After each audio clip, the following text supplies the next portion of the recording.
So I'm Matt Bhagat-Conway. I'm an assistant professor at the University of North Carolina, Chapel Hill. And today I'm going to talk about my Stride-funded project looking at better understanding shopping travel in the US and how much we're actually traveling for shopping. And I apologize if you have any difficulty understanding my voice. I've come down with a cold, so hopefully that doesn't become an issue later on. Before we get into this, I just wanted to say a little bit about the Stride Center and thank them for providing the funding for this project. So the Stride Center is the Region 4 Southeast University Transportation Center. It's a consortium of 10 universities spread across the Southeastern United States. And I imagine most of you are familiar with Stride and the University Transportation Center program, but Stride has been funding all kinds of transportation research in all different areas of transportation across these 10 universities over the last few years. And a little bit about me. So I'm an assistant professor at UNC Chapel Hill of City and Regional Planning. And I'm also a quantitative methods consultant in the Odum Institute at UNC Chapel Hill, which is our Institute for Research in Social Science. So there I work with folks across the university on kind of quantitative analysis, which gives me some exposure to different aspects of social science. I got my PhD in geography from Arizona State University in 2021. And prior to that, I was working as a software developer of routing algorithms for 3 years. So I've got experience both on the academia and the industry side here. Before I get into the presentation, I wanted to just acknowledge my co-authors, Deborah Salin at Arizona State and Zuri Garcia, my RA here at UNC Chapel Hill. This project grew out of a project I did with Deborah when I was at Arizona State, and some of the methodology and things like that kind of were inspired by or brought from that previous project. Of course, this project was funded by the Stride Center, and the data came from the Triangle Travel Survey, which is a travel survey in the Research Triangle region of North Carolina. That was managed and provided to me by Lita Hunsinger, and that survey was funded by the Capital Area Metropolitan Planning Organization, the Durham Chapel Hill Carrboro Metropolitan Planning Organization, which are the two MPOs in the Triangle region, as well as our transit agency and North Carolina Department of Transportation. So getting more into the substantive research here. So as we're all, I'm sure, aware, online shopping and delivery are growing rapidly, especially with the effects of the pandemic causing folks to be less willing to go out in public and more interested in online shopping. And maybe folks have been exposed more to online shopping in the early part of the pandemic, and they're continuing to do that even as some of the restrictions have lifted.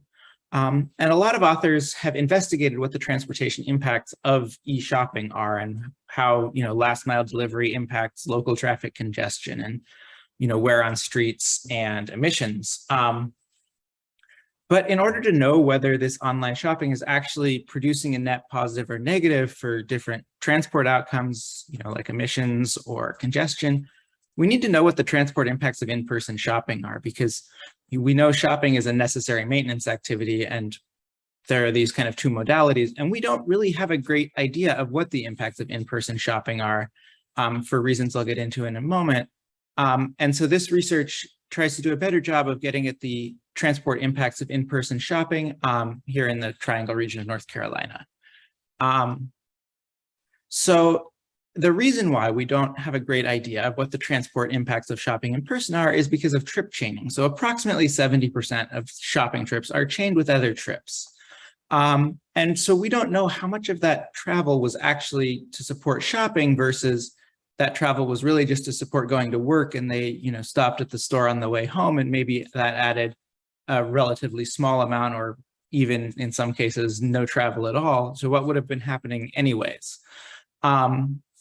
And so existing kind of travel survey and simulation data, we don't have a great idea of how this trip chaining impacts how much travel actually occurs to support shopping and how much a shift to e-shopping would actually reduce overall travel, or if it would just remove shopping stops on trips that are going to continue to happen anyways.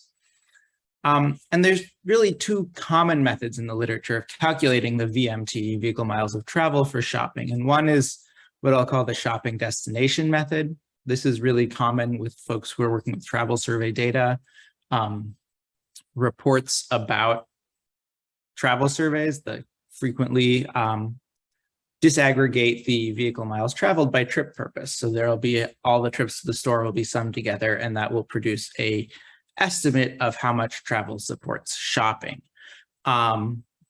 And you'll also have estimates of, how much travel supports going to work, et cetera. So that's just adding up trips to the store.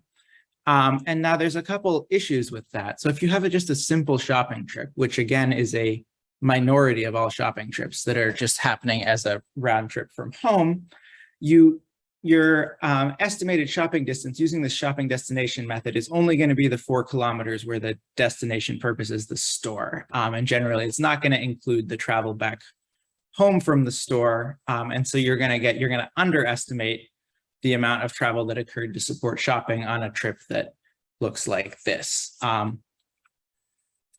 But you could also overestimate the amount of travel associated with shopping on a trip that looks like this. So here we've got you traveled from home to your workplace, and then on the way home, you stopped at a store. And so if you traveled 20 kilometers to get to work and you traveled 18 kilometers to the store from work, and then 3 kilometers back to your home, if we just add up the trips that have shopping as the destination purpose, we're going to get that you traveled 18 kilometers to go shopping on this trip. But we know that's not actually true, because most of those 18 kilometers were, the primary purpose of that was getting you back towards your house from your workplace, because the store you went to was actually relatively close to where you live.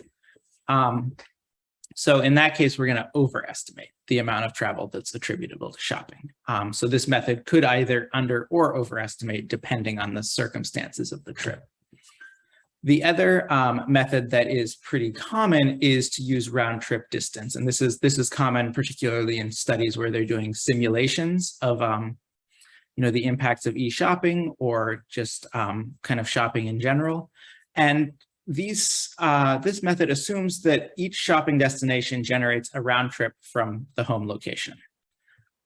So with this kind of very simple shopping trip that actually was in reality a round trip from the home location to the shopping location, that's going to get it exactly right. This was a round trip from home to shopping. The round trip distance was 8 kilometers.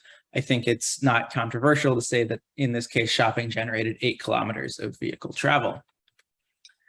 But when you have a situation like this, where the shopping occurred on the way to or from somewhere, you're going to still not get quite the right answer with this. So here you would say that, there was 6 kilometers of travel to support shopping going from home to the store and back again, which is closer to what is right. It's lower than 18 kilometers. And we know that this trip didn't actually generate that much travel for the shopping purpose because it was on the way home from work.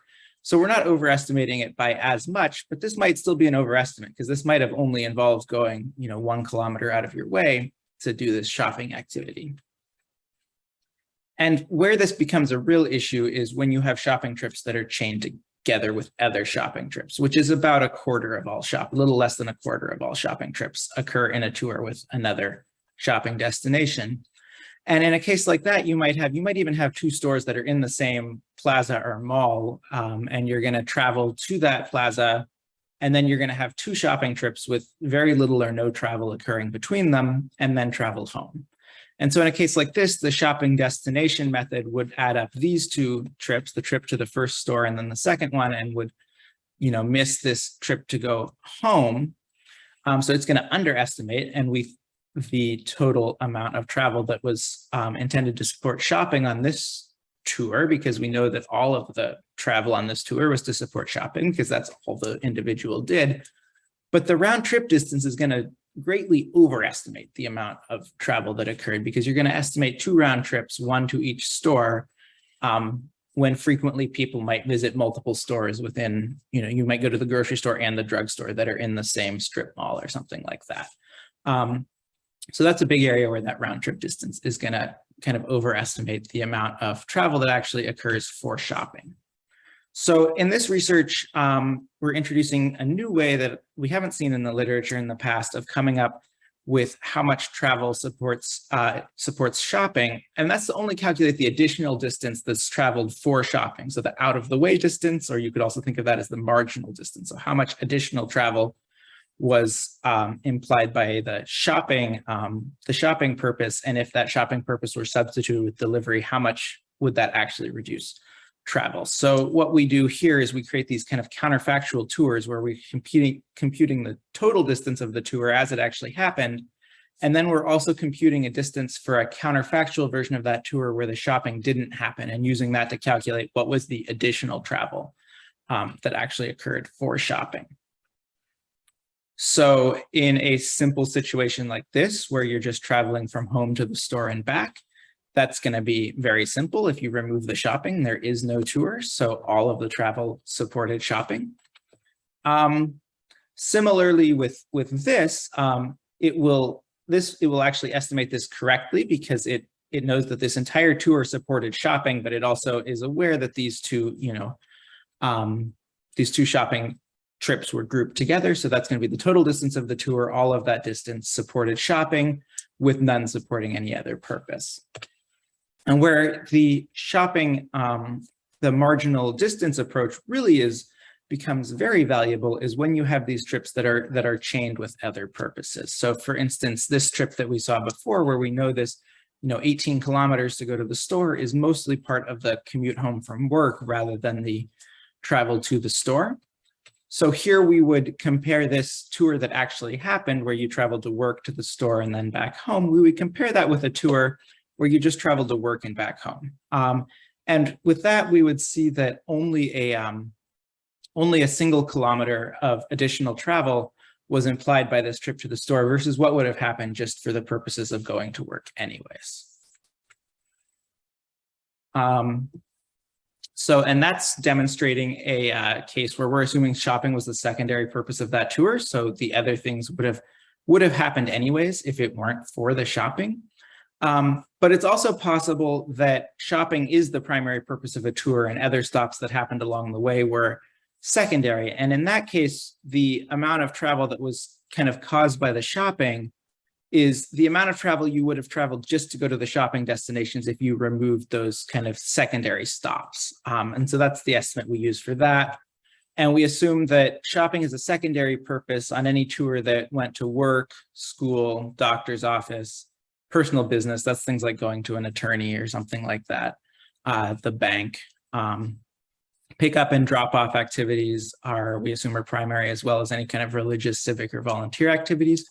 We assume that those are kind of activities that are fixed in time, and those trips are trips that would be happening regardless of whether the shopping was happening or not. So the shopping, then we measure just as the marginal or out of the way distance from that tour. If a tour didn't contain any of those and only contained, shopping and maybe a stop at a restaurant or a gas station or something like that. Actually, in this data set, gas station would probably be classified as shopping, but included a stop at a restaurant or something like that, then we're going to assume that shopping was the primary reason that trip was taken.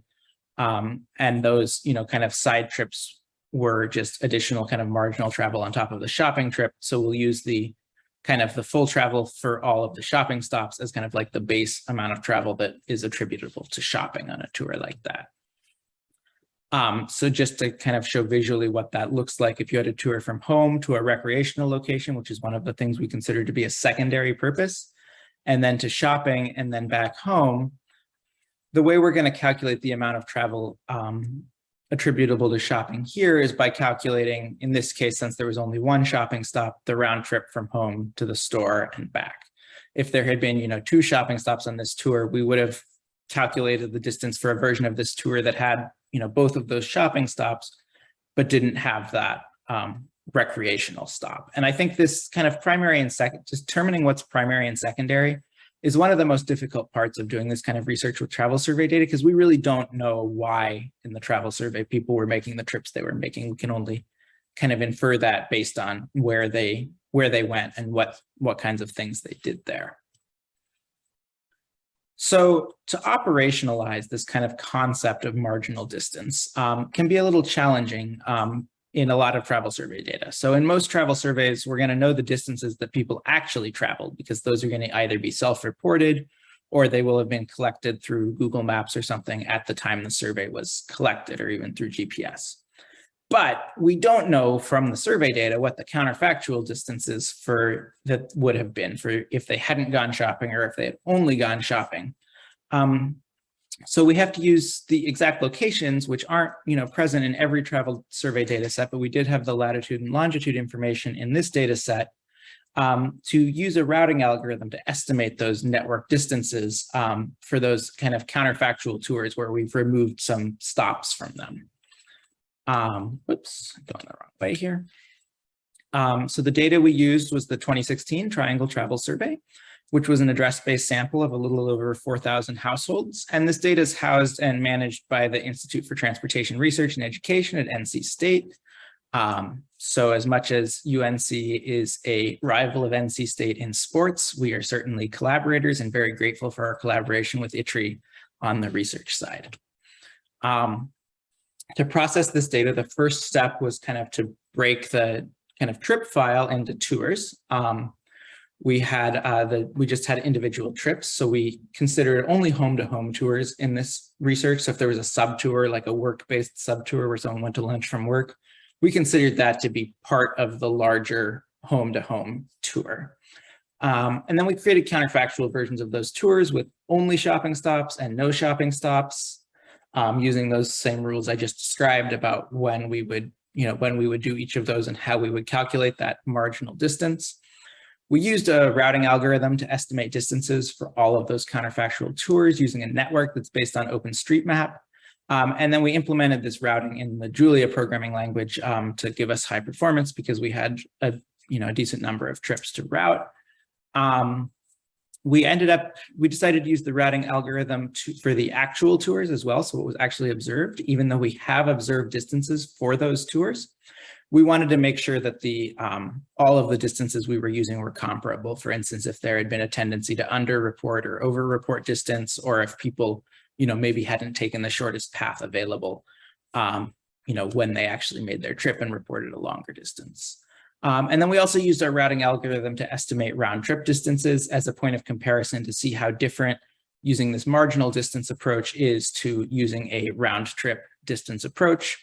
And we also calculated used the shopping destination method based on these estimated distances to calculate that as well. So we can compare the marginal distance approach against those other two more common approaches in the literature.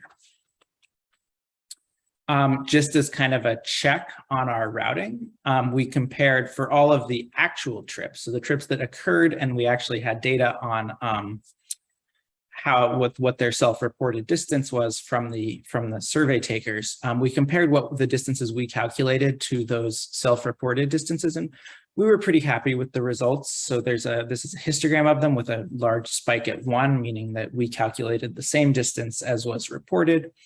There's some variation in this, but the tails are pretty thin. So we think we're doing a pretty good job of, approximating the routes that folks actually took, or at least the distances of those routes. So all of that kind of data preparation and introduction and methods out of the way, I want to jump in here into some of the results of this study. So the first result is more to contextualize the rest of the results than actually looking at distance traveled. And this is just looking at trip chaining of shopping trips. So 70% roughly of shopping trips are chained with some other purpose. 26% of all shopping trips occur on the way to or from, mostly from work. And 22% of shopping trips occur in tours with other shopping trips. So these are kind of two pretty dominant trip chaining patterns of stopping at a store on the way home from work, or going to multiple stores in a single tour. Restaurants are also a common kind of way that shopping trips get chained, and then pick up, drop off, errands, school, and medical are less common, but not by any means rare. So this just kind of gives us an idea of why trip chaining is such an important consideration for shopping, because it is really very prevalent for this type of trip. So using our marginal distance calculations, we find that the average household in the Triangle region, which is a fairly spread out region, so we would expect distances traveled to be on the higher side. We find that the marginal shopping method shows that the average household travels 11.7 kilometers a day to support shopping. Now, of course, the average household doesn't travel for shopping every day. So this is, on an average day, they travel 11.7 kilometers. What that probably looks like in reality is that some days they travel 0 and some days they travel 20 or 30. Using the shopping destination method, we come up with 9 kilometers, which is lower than what we came up with from the marginal shopping method, but not massively different. And this is kind of by luck, because these estimates are, how they're constructed is very different, but the amount of travel that's going home from shopping that the shopping destination method would kind of cancels out the amount of additional travel that gets counted because of travel to other places or from other places to shopping being counted in the shopping travel using this method. So this is kind of heartening for the large amount of existing research that's used this method, even though the actual calculations might miss some of the nuances of shopping travel, the final numbers are probably fairly close to correct. And then using the round trip method, we find that there's a significantly higher estimated shopping travel that would happen if we estimated based on this method, 24.1 kilometers per day, more than twice what the marginal shopping method estimates. That's not surprising because the round trip method doesn't account for this very common trip chaining behavior, but this does mean that if you're doing a simulation model using the round trip method to establish a baseline of in-person shopping is probably not appropriate, because that's going to make in-person shopping look a lot worse from a transport impact standpoint than it actually is, which is going to make your alternative of e-shopping look relatively better than it actually is. Now, these are means. They're pretty sensitive to outliers. So most of the tours that included shopping were less than 200 kilometers, which is, what you would expect. Most of them were less than, probably less than 100 kilometers. Tours are generally not that long. But there are some tours that get quite long, all the way up to, close to 1,000 kilometers. And because we're using a mean, those large outliers are likely to have a large impact on the results. So we also looked at the 75th percentile of shopping distance. We looked at the 75th percentile rather than the median, which would be more common because the median is actually 0, because most households don't shop on most days. So the 75th percentile using the marginal shopping method finds that there's 11.3 kilometers of travel at the 75th percentile of daily travel, which is, actually a little bit lower than what the mean was. So that does indicate that there's probably some influence of outliers here. Shopping destination method, again, was similar not because the computations are similar, but just because the missing the nuances of the shopping trips kind of tends to cancel out in that method. And then the round trip method is once again quite significantly higher than what we would find if we were actually considering the trip chaining directly. We also looked at tours less than 150 kilometers as a second robustness check so that we could still use the mean as a measure of kind of central tendency. And means are nice because you can do things like multiply them out and get weekly estimates and stuff like that, which you can't necessarily do with percentiles in quite the same way. So with the marginal shopping method, we see that the travel does actually drop quite significantly when you get rid of these very long tours. So we find that only 9.8 kilometers versus 11.7 kilometers of marginal shopping travel per household per day occur with this, the marginal method, and then the relative kind of magnitudes of the results are similar. The shopping destination method produces a somewhat lower estimate, and the round trip method produces a vastly higher estimate. So this kind of leads me to believe that, our results are somewhat robust to these outliers. The exact numbers are variable, but the kind of relationships between them are fairly consistent regardless of how you do the estimate, which is, always nice to see.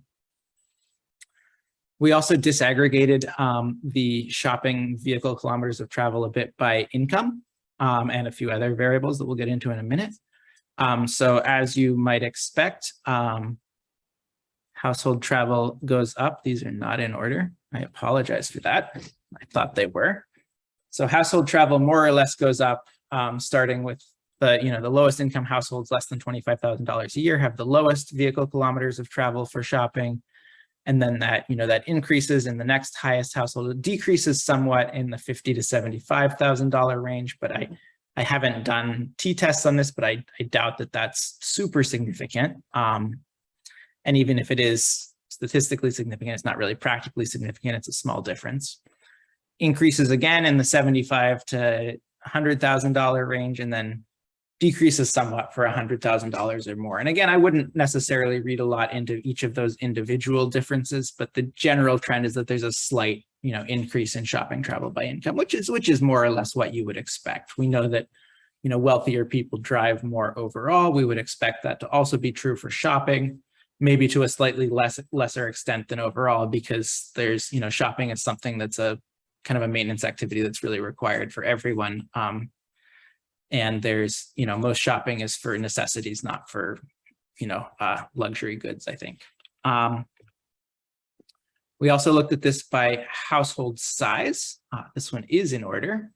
And so the shopping travel does increase a bit as household size increases, but only very slightly, which is interesting, because that means that these larger households are being much more efficient with their shopping travel. A lot less shopping travel is happening per capita. And there's been research that's shown that energy usage is increasing because of the trend of decreasing household size, because, having only 2 people in a household versus 3 or 4, the energy costs of running that home don't kind of change very much. So by, decreasing household size, we're increasing per capita energy consumption in the home. And this kind of shows that that's also true for at least some portions of the daily travel, because those smaller households are generating a lot more travel per capita to support shopping. So that's another way that kind of the trend towards a smaller household size might have impacts on energy usage and,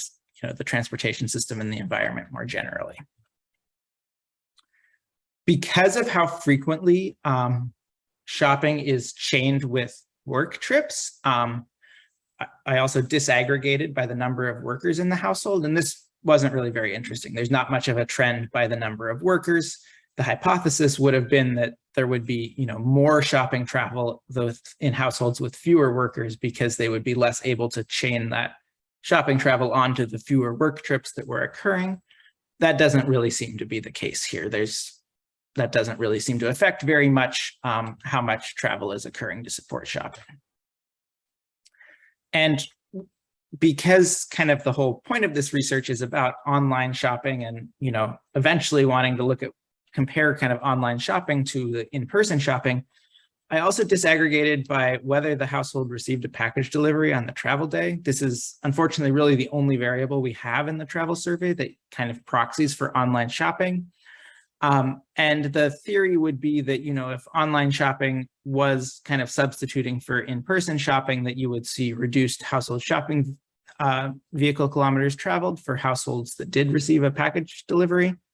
We see basically no difference between those households. That could be because this is kind of a pretty weak indicator for how frequently households shop online. Even households that shop online frequently don't receive packages every day for the most part. So I wouldn't read a whole lot into this. Other research using the National Household Travel Survey, though, has shown that in-person shopping and online shopping are actually positively correlated, that, people who shop more in person and also shop more online. So these results perhaps shouldn't be that surprising. So in conclusion, trip chaining reduces shopping travel by about half compared to how much shopping travel would occur if each shopping trip consisted of a round trip to a single store. I think it's a little bit strange to say that, because obviously if there were no trip chaining, people would also make different decisions about where they're shopping. So that kind of round trip to each store is not really something that's actually a practical scenario, but I think it's pretty clear that trip chaining does mean shopping travel has less of an impact than it would otherwise. The marginal distance-based estimates, which I think that's the most accurate way to capture the nuances of trip chaining and shopping travel. Those are only slightly higher than the estimates based on shopping destinations. So that's good that research that's used that method is probably not that wrong, maybe slightly underestimated, at least in the triangle region, but that could differ between regions as well. And I don't think that the differences were quite so stark in some of the preliminary research we've looked at other places, but I don't quote me on that. I'm not positive on that. So the implications kind of for practice here is that when possible, researchers should use marginal distance methods to calculate baseline shopping travel.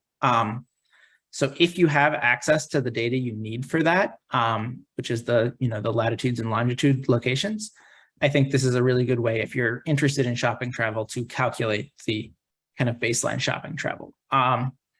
And if you're doing any kind of a simulation model, using a round trip distance is probably going to overstate the impacts of in-person shopping and therefore overstate the benefits or understate the disadvantages of e-shopping when you compare the impacts of those two kind of shopping modalities.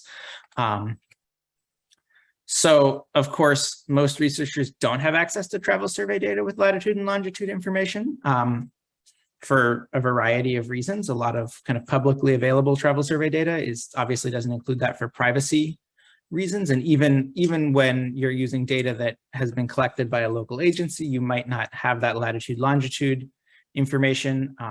For good reason, agencies are a little bit careful with handing that information out and, do their best to kind of keep that confidential as much as possible to avoid any, possibility for a breach of confidentiality. Try to have as few copies of that data as possible. So it's not always possible to actually do this method because it requires this data that frequently is not available. So what some researchers, I've got a citation here, have done in the past is they've actually simulated round trip distance, which is much more straightforward to do because you know where the stores are, you know where the homes are, you can make some assumptions about which stores people are going to and things like that. And then they multiplied that by some factor to account for the fact that we know this round trip distance is too high because we know people are trip chaining. This research here using the marginal distance method suggests that the adjustment factor, at least in the research triangle, is going to be about half. Brown and Guafrida found a slightly higher, I think theirs was about 0.6. They did their own survey specifically to look at trip chaining among people traveling to, in their case, it was specifically big box stores, which might, explain some of the difference. People may trip chain those trips less than trips to the grocery store. But I think that this is potentially a good alternative when you don't have, the data you need is to adjust the round trip estimated distances for the trip chaining. And ideally, you would be able to come up with an adjustment factor that was kind of specific to the region you're working in, because I would imagine it does differ, and it may also differ demographically, as we saw in some of the different breakdowns of by demographics. So, of course, we're talking a lot about e-shopping right now because of the pandemic, but these data were, of course, collected pre-pandemic, and working from home is a lot more prevalent now. And since 26% of shopping happened on the way to or from work before, the trip chaining of shopping might be a bit lower than it was before, because those work trips aren't occurring at least not with the same frequency as they were before the pandemic, which potentially makes e-delivery more attractive, because instead of stopping on the way home from the store, you might be getting in the car and making a separate trip for that shopping travel. Although I think that there should be a little asterisk on this, which was that we found that households with different numbers of workers didn't actually vary that much in their shopping travel. So that might suggest that this, work trip chaining is not, those trips still get kind of chained somehow to reduce their overall impact.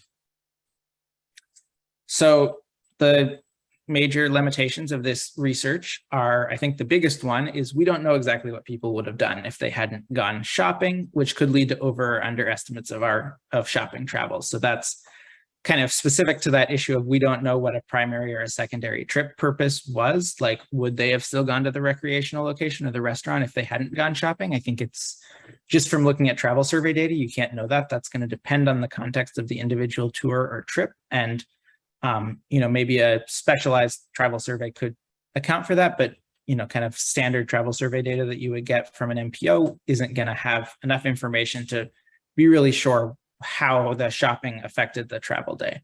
And people could rearrange whole other parts of their schedules around shopping or not shopping, and we obviously can't simulate that. And And that could lead to either over or underestimates of shopping travel. So in a situation like this is a situation where it could lead to an underestimate of shopping travel, where you went to work and then you went to a restaurant and a store that were both in the same plaza or mall, and then you went home. When we calculate the non-shopping distance for this tour, it would be home to the work to the restaurant to home. We would have just removed that shopping trip. But it's very possible that that restaurant visit was not something that was, planned in advance, that you would be doing anyways. You just, grabbed some food while you were at the mall, and you might not have made, that trip to that mall at all if you weren't going shopping. So I think that that's a way we might underestimate some of the shopping travel with this. And really this, the counterfactual tour here would be skipping the restaurant and the grocery store. But we don't actually, we don't know that. Similarly, we could with the recreational situation described that I showed before, we could be overestimating shopping travel if that, we would estimate this was 28 kilometers of a round trip from home to the store here. But if that, recreation was going to occur anyways, then, the right answer is that this only added, 6 kilometers of travel and not 28, because that's how far out of your way you went if you were going to do the recreational activity anyways. So in terms of future research, I'm working with the Transportation Secure Data Center, which has a bunch of different travel survey data to expand to additional cities, see how kind of dependent on the region this is. I do think that the Research Triangle region is particularly spread out by the standards of most US metropolitan regions. So there's probably higher driving to support shopping here than there are in some other areas. I'm also interested in looking at modes beyond driving, and that was a comment that I received from some other folks within Stride as well. I don't think it's really appropriate to do that with this data here in the triangle. The triangle is very car dependent. 92% of shopping trips in this data were made by car, and the rest were mostly walking. And some of those walking shopping trips are driving to a mall and then walking to different stores within that mall. I think I want to do some sensitivity tests of what activities get classified as primary or secondary and see how much that impacts the results. Because I think that depending on exactly how those things are classified, that could be a big difference in how much travel is actually allocated to shopping. I think from a practical standpoint, it's important to kind of incorporate some of the findings from this into travel demand models. And I've got a follow-on project kind of thinking about how to do that, and hopefully working with the travel demand model here in the Triangle region to see how this kind of research on shopping might improve the estimates of shopping travel in that model. And I think these round trip correction factors are a good opportunity for researchers interested in doing kind of simulation type studies of e-shopping. And so I'd like to see, using post-pandemic data, how those correction factors maybe have changed, how they're different across regions, and also how they might differ by demographics as well, to kind of get a better idea of what that, how to correct your estimated round trip distance for trip chaining. So we don't know if online shopping is going to be a substitute or a complement to in-person trips. So when you're comparing this as a baseline, that might not really even be an appropriate thing to do, because it might be, if online shopping is more complementary, it might be that a lot of in-person shopping still is occurring and there's just additional shopping activity happening overall. And it's also possible that, it's probably some combination of complementarity and substitution. I think it's also possible that online shopping will be able to reduce some of the longest in-person shopping trips, where you're, driving all the way across town to get something specialized that's, requires a long drive. If you can replace that with online shopping, you maybe are reducing your kind of travel for shopping disproportionately to the amount of shopping trips you're reducing versus the driving to the, the grocery store in or near your neighborhood. So that is all I've got. I think there's some questions in the chat already, so I'll ask Undine, I'll ask you to come on and kind of moderate that a bit. So enter your questions in the Q&A. I think some of them are in the chat. We won't penalize you for that, but if you put them in the Q&A, that'll be easier to track. And then there's a link in the chat box with a brief survey, so I'd love for you to complete that. And before folks drop off, I just wanted to mention the this Friday, there's going to be a very interesting webinar, the last in the fall Stride series, about looking at modal shifts between automobiles, transit, and ride hailing, and looking at the impacts of that. So I'd encourage you all to attend that, and the registration link for that is in the chat box as well. Thanks. Okay, great. Thank you so much, Matt. This is super. I would just remind everybody, if you could answer our very short 1-minute survey. The link is in the chat box, and any update, any registrations for upcoming webinars or videos of past webinars can be found on our website, which is also linked in the chat box. So we have one question so far. All distances are in kilometers. Is there any reason for that?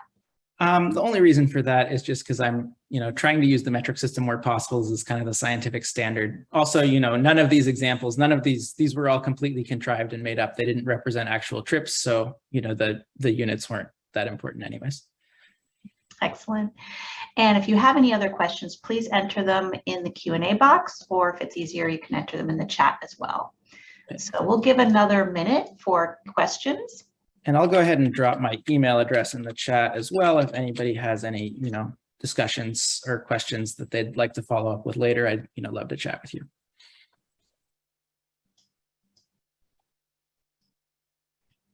Great. Where can we find the paper report? I think, so it's still under peer review at Stride. And I think once that's finished, it will be on the Stride website. Is that correct?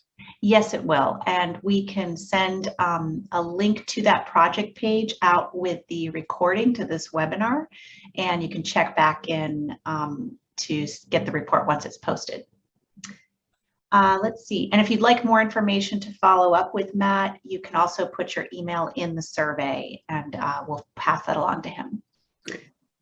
Did you look at whether delivery impacted shopping controlling for income? So I didn't. I could do that and either do some kind of a regression or just a kind of a cross classification. I think that would be interesting. I don't know how much I would read into those results, because I think that the data I have on e-shopping is not a very strong indicator of whether people are actually using e-shopping, but that's a good suggestion, and I'll definitely consider that for when I finalize the report. So thanks for that. Okay, super. We had someone suggest asking if we could send the link to your report to all of the webinar participants when that is ready. And yes, we can do that if you'd like. Great, thank you. Okay, we'll just give another 30 seconds for any last one. Okay. All right, thank you for that the link is not working. Let me check and I'll resend it.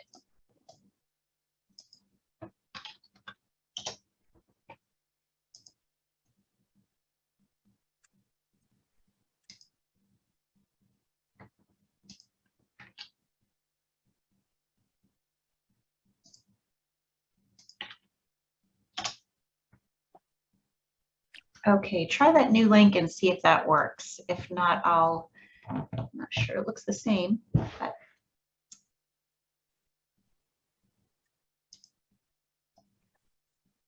Okay, it doesn't look like we have any additional questions. I will send everybody who registered for this webinar links to our website and to the recording. And if you have any other questions, you can feel free to email me directly back or to Matt.